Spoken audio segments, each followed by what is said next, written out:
14 juillet, un défilé également aérien. Les avions de l'armée de l'air survolent l'Arc de Triomphe du Carrousel à l'occasion des répétitions du défilé du 14 juillet, le 11 juillet 2018.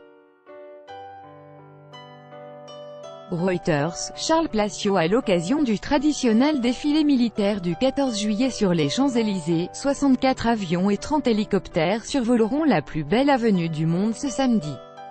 Comme d'habitude, la patrouille de France ouvrira la marche en formation Big 9, c'est-à-dire avec 9 Alpha Jets évoluant en forme de chevron.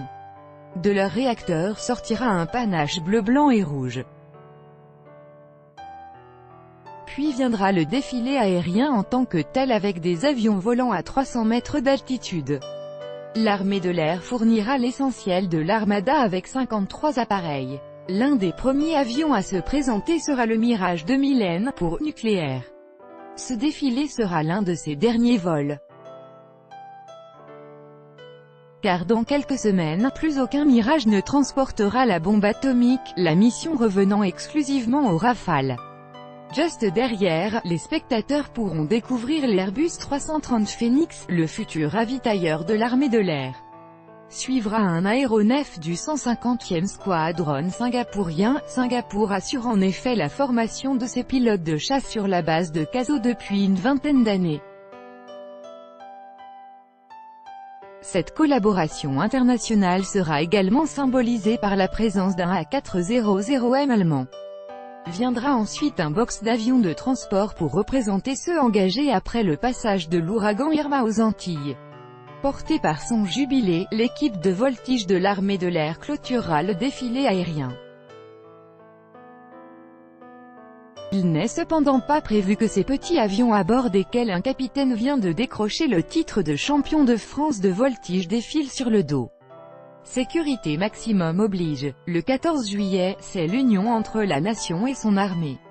Et le fait de représenter l'armée de l'air à ce moment-là, c'est une grande fierté. Parce qu'on est aujourd'hui très engagé, beaucoup en opérations extérieures, et montrer nos outils de travail à la nation, c'est exaltant, s'enthousiasme Jacques, navigateur de l'armée de l'air sur Mirage 2000D. À l'issue du passage sur les Champs-Élysées, 5 hélicoptères iront se poser sur l'esplanade des Invalides dans le cadre de l'opération de relations publiques, les Français à la rencontre de leurs armées. Pour les Parisiens, ce sera l'occasion de voir de près pendant tout un après-midi un Tigre et un Caïman de l'armée de terre, un Caracal de l'armée de l'air, un EC-135 de la gendarmerie et un Dauphin de la marine. Dans les coulisses des préparatifs derrière les belles images du défilé aérien, il y a beaucoup de préparation. Une logistique impressionnante pour que tout soit réglé comme du papier à musique, à la seconde près.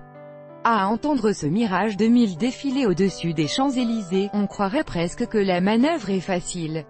En amont pourtant, cela fait une demi-heure que des dizaines d'avions attendent, dans les airs, à 30 km de Paris sur des circuits d'attente.